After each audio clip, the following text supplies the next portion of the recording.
So good morning everyone. তো আজকের ভিডিওটা একটা খুব বিশেষ কারণে করা। তো একটা বিশেষ মেসেজ তোমাদের সাথে শেয়ার করব বলেই আজকে ভিডিওটা শ্যুট করছি। তো একটাই কথা বলবো যে আমরা তো ফোনে প্রত্যেকেই প্রচুর প্রচুর প্রচুর টাইম ইনভেস্ট করে ফেলি। তো যদি আমার ভিডিওটা দেখার জন্য তোমাদের 5টা মিনিট আরেকটু বেশি নষ্ট হয়, তো সেটাতে কোনো ক্ষতি হবে না, তোমরা বরং বেনিফিটেডই হবে। কারণ এটা আমাদের ভীষণ ডেলি লাইফের সাথে যুক্ত একটা ব্যাপার নিয়ে আমি কথা বলতে চাই তোমাদের সাথে। জাস্ট বলবো যে আমরা প্রচুর সেলিব্রিটি আছে, প্রচুর ফেমাস লোক আছে যাদের নিয়ে আমরা ভীষণভাবে মেতে থাকি। তো সেই করতে গিয়ে আমরা সাধারণ মানুষের পাশে কেউই দাঁড়াই না বা কেউ সাধারণ মানুষকে সাপোর্ট করি না। তো একটাই কথা বলবো, সোশ্যাল মিডিয়া হচ্ছে এমন একটা প্ল্যাটফর্ম যেখানে কোনো রকম কোনো পলিটিক্স চলে না, কোনো রকম কোনো পারমিশন লাগে না কোনো কিছু শেয়ার করতে। তো দ্যাটস ওয়াই আমি এই ভিডিওটা করছি। তো যাদের কাছে সময় থাকবে তারা শুনবে, যাদের কাছে থাকবে না তারা বাজে মন্তব্য না করে জাস্ট স্কিপ করে যাবে। তো গত মাসের 15ই ডিসেম্বর আমার ফোনটা শিয়ালদা থেকে চুরি হয়ে গেছিলো। আমি সেই নিয়ে একটা পোস্ট ছেড়েছিলাম, কিছুজন দেখেছে, কিছুজন দেখেও নেগলেক্ট করে চলে গেছে।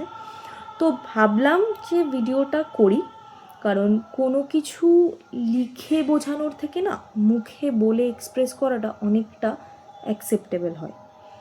তো ফোন চুরিটা তো নর্মাল ব্যাপার, কিন্তু কিভাবে চুরি হয়েছে এইটা কিন্তু আমার কাছে একটু মানে নতুন লেগেছে।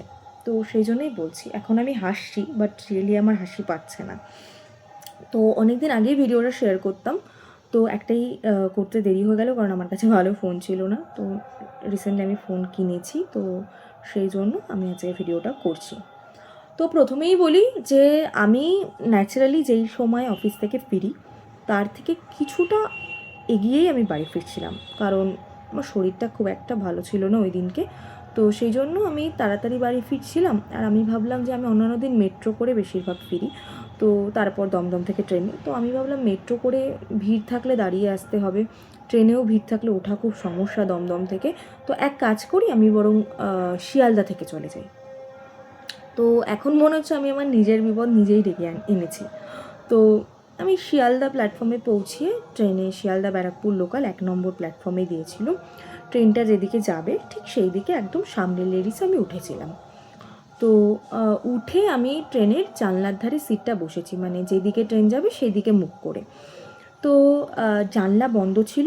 হ্যাঁ, আমার পেছনে গেট ছিল, কিন্তু আমার পেছনে যখন এখন নতুন ট্রেন তোমরা দেখেছো হয়তো অনেকে, যেরকম খোপ খোপ খোপ খোপ রেলিং দেওয়া থাকে, মানে এরকম যেরকম মানে অনেকের বারান্দায় গ্রিল দেওয়া থাকে এরকম লম্বা লম্বা ওরকম রেলিং দেওয়া থাকে, আমার পেছনে ওরকম ছিল। জানলাটা এই পাশে বন্ধ ছিল।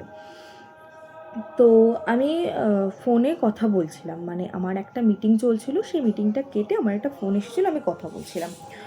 তো কথা বলতে বলতে ট্রেনটা ছেড়ে দেয়। তখন হয়তো আমি 2 থেকে 3 মিনিট ফোনে কথা বলেছি। তো তারপরেই ফোনটা ছেড়ে দেয়, ট্রেনটা ছেড়ে দেয়। তো ট্রেন ছাড়ার সঙ্গে সঙ্গে একটি ছেলে ট্রেনের মধ্যে উঠে জাস্ট আমার কানে ফোনটা এরকম ছিল, সে এরকমভাবে টেনে নিয়ে নেমে যায়।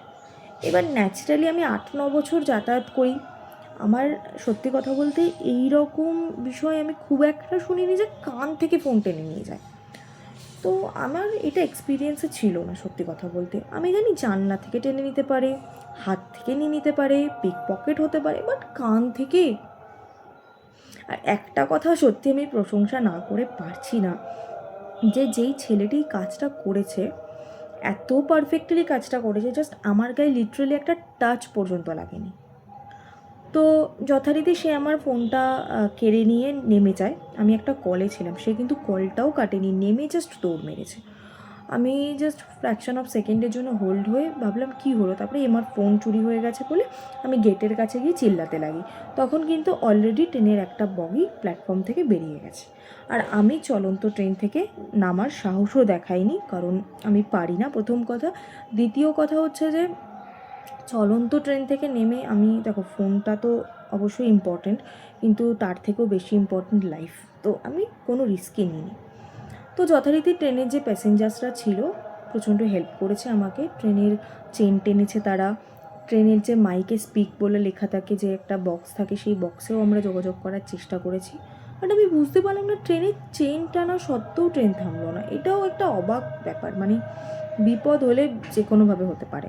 তো আমি এটা লাইভ এক্সপিরিয়েন্স করলাম। তো ট্রেনের চেন টানা সত্ত্বেও ট্রেনটা থামেনি, ইভেন কোনো জিআরপিও আসেনি। তো যাই হোক, আমি বাড়িতে এলাম, এসে আমার ফোনের বক্স, আমার ডকুমেন্ট মানে আধার কার্ড যা যা লাগে সমস্তটা নিয়ে আমি লোকাল থানায় পৌঁছালাম। গিয়ে কমপ্লেন লেখাতে চেষ্টা করলাম, বাট লোকাল থানা বললো যেহেতু এটা রেলের কেস এখানে হবে না, তোমাকে আগে শিয়ালদা জিআরপিতে যেতে হবে।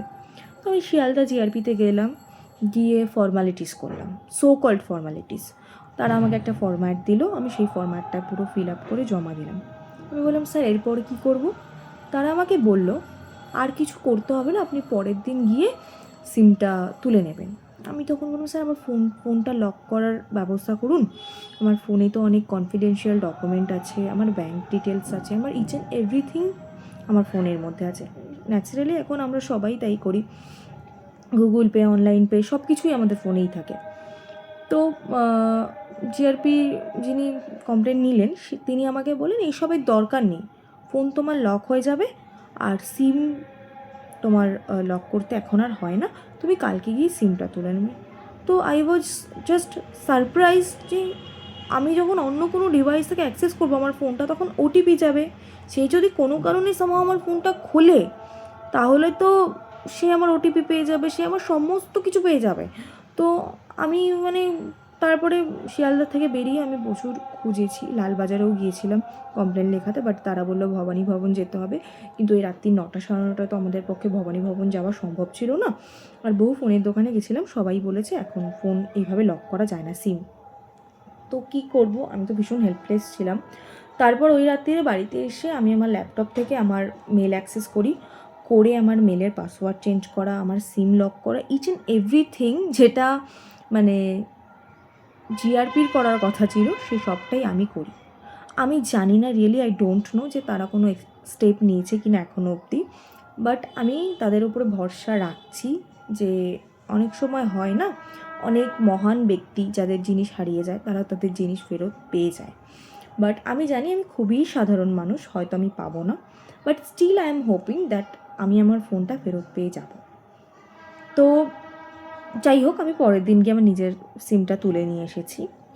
তো আমি যখন কমপ্লেন লেখাতে যাই, আমি যখন অন্য রেলের যে স্টাফ বা জিআরপি যাই বলো না কেন ছিল তাদেরকে জিজ্ঞেস করি যে স্যার কোথায় কমপ্লেন লেখাতে যাব, তারা বললো কী বিষয়, আমি তখন বললাম এই বিষয়।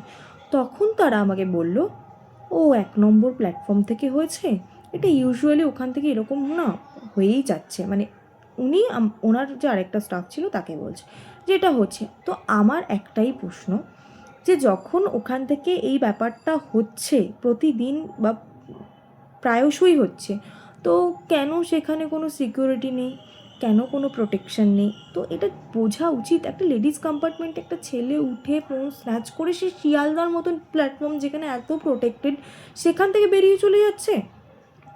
আর আমি এটুকু বুঝলাম যে আমি যে জিআরপিতে কমপ্লেন লেখাবো মানে তাদের কোনো কনসার্ন নেই, যে মানে ন্যাচারালি না তাদের কাছে অনেক রকম অনেক কেসেস থাকে, তো একটা ফোন চুরি মানে ভীষণ নর্মাল ব্যাপার।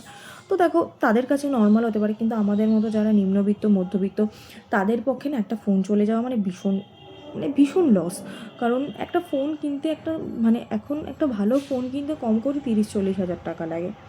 তো আমার ভিভো V30 ছিল, আমি 1 বছর 9 মাস ইউজ করেছি ফোনটা, 36,000 দিয়ে কিনেছিলাম। তো আমার ভীষণ কষ্ট লাগছে কারণ নিজের পয়সায় কিনেছিলাম।